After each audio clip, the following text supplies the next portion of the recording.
April is coming up fast, and there's a ton of great games we want to play that month. Hi folks, it's Falcon, and today on gameranx, 10 upcoming games in April 2021. Starting off with number 10, it's Humankind, a 4X kind of Civ-like game developed by Amplitude Studios, brought to us by Sega. Basically, it's a game that starts you at the nomadic age. You have to build a human society, direct it, and so on. If you are familiar with Endless Legend, which is another Amplitude game, it's a little older, from 2014, but this follows pretty similar gameplay structure, albeit with more things like multiple territories and other bigger features. In fact, this is a game that the developers consider kind of to be the logical conclusion to their entire quote-unquote endless series, basically what they've been building towards their entire careers. And since they were recently acquired by Sega and were able to have larger budgets, they were able to attain what they've been trying to do the whole time,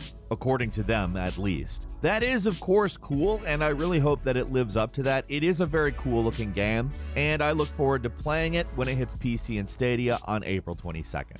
At number 9 is Century Age of Ashes, which is a multiplayer dragon air battling game. And in truth, it looks like a really fun dogfight oriented game. This is one where I saw the trailer and I thought, wow, this has a lot of momentum. Obviously, I haven't played it yet, but I feel like from the footage that they've put out, it's kind of easy to tell exactly how it's gonna play, aside from obviously a couple of minor things. There's locking on, there's various different types of attacks. It's very fast-paced, there's a lot of dodging, and just to be frank, it looks like an extremely badass game. It's also free to play, which obviously until we have more of an idea of exactly what's going on with the free to play mechanics, we're not going to be able to tell you whether that's something intrusive or good or bad. But as it stands, I think this potentially could be a really big multiplayer game. It's going into early access in April. We don't have an exact date, but it is landing on Steam on PC sometime during the month.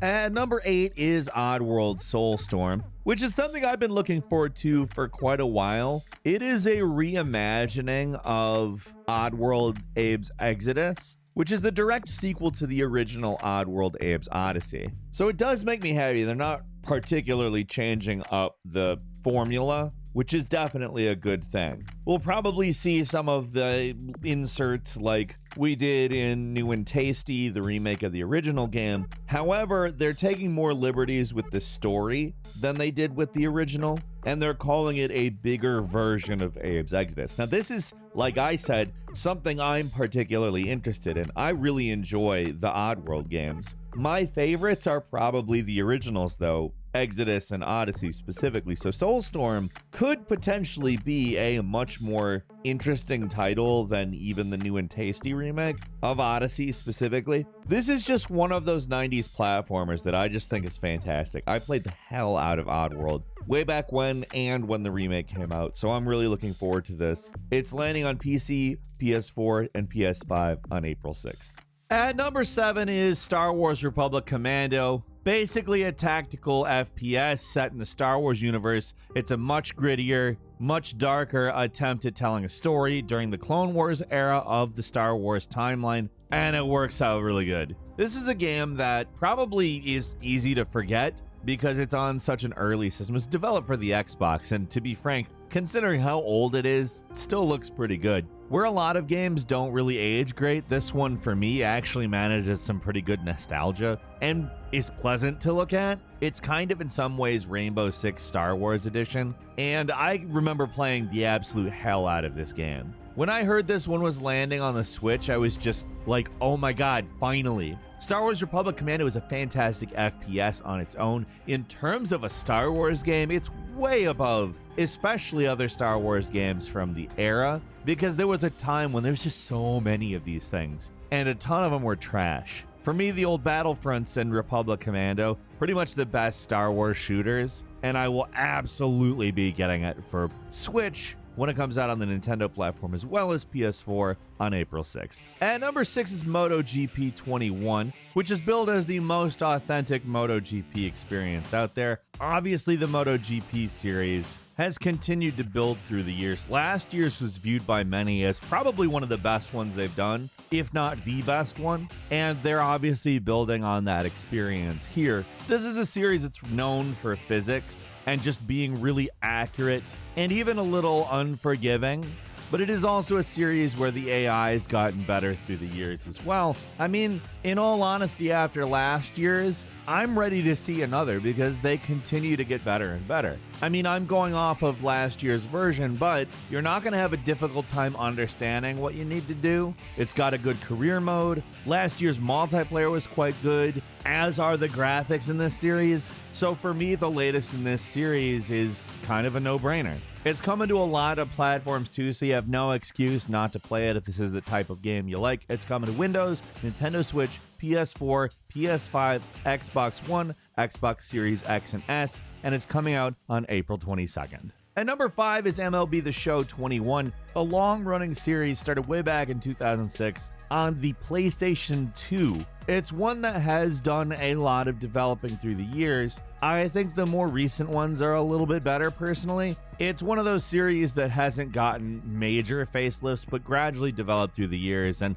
prior to being The Show, it was just MLB and then a number. But The Show was kind of a turning point a little bit. It was regarded as possibly the best out of all the baseball games. I kind of felt like last year's fits into that category as well, although maybe not by the kind of margin that MLB The Show 06 did. There was some minor issues last year with custom teams. It was never something that I really cared a whole lot about, but I do remember people being kind of iffy about it. But I always enjoyed the mechanics of these games, and as long as they don't mess it up, obviously MLB The Show 21 should be another solid entry to the series. That's coming to PS5, Xbox Series X, PS4, and Xbox One on April 20th.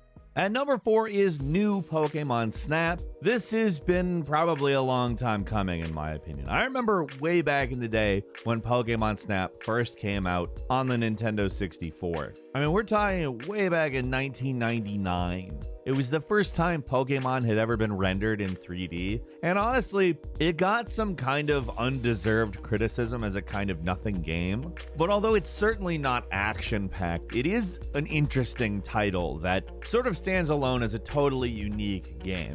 Basically, in Pokemon Snap, you kind of go on a little bit of a safari and take pictures of Pokemon. That sounds very boring, but it is actually not. It is charming and fun, and if you like Pokemon and don't need like the world to be about to end in a game for it to be enjoyable, it's kind of an addictive and strange game. I'm excited that there's a new one coming out personally. In a lot of ways, it's kind of better suited to now than then because you have all of the social features for sharing photos and stuff like that built in. I'm pretty stoked. Honestly, I miss Pokemon Snap, and I will definitely be giving it at least a shot when it comes around on Nintendo Switch on April 30th. At number 3 is NieR Replicant, version 1.22474487139. Yeah, I wanted to say that because it's silly. NieR Replicant is actually the original version of NieR from Japan, which was changed to NieR Gestalt for American audiences. They gave an older protagonist to make it more appealing. It's complicated. I get past it by saying, who cares? NieR is great.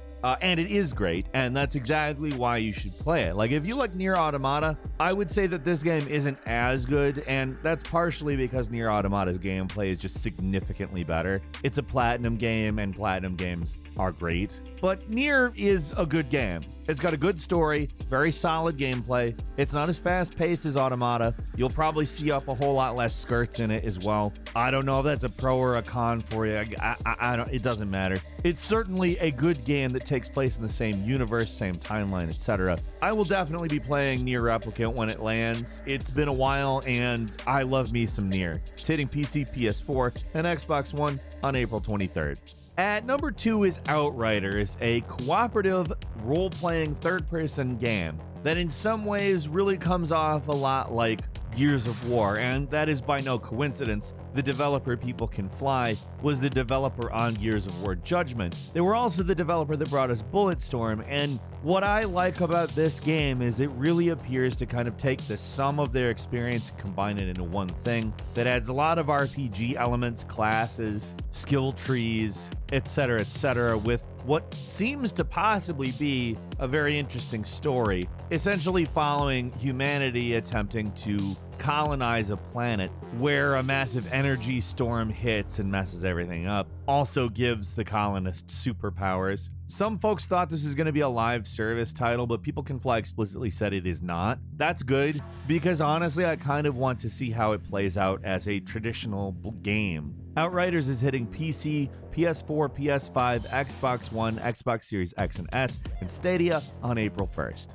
And finally, at number 1 is Returnal, a game that I think is honestly going to be a big game. This is one of the big exclusives that we've been shown for PlayStation 5 that honestly, it just looks really cool. It's a third-person psychological horror shooter, and it incorporates roguelike elements in that you're stuck in a time loop, where every time you go through the time loop, things have changed. You're basically some form of space traveler who has crash landed on a planet. You relive that crash after trying to survive on the planet, dying, etc. I mean, for me, it kind of looks like Alien Isolation or Dead Space in some ways, but obviously the roguelike formula is very different from those games. I'm hoping that that type of stuff pans out because I love those games. I want more of those, particularly Dead Space. If this turns out to play a lot like Dead Space, I'm there. It's certainly a shooter I am really interested in playing, and I will be when it lands on PS5, April 30th. That is all for today. Leave us a comment, let us know what you think. If you like this video, click like. If you're not subscribed, now's a great time to do so.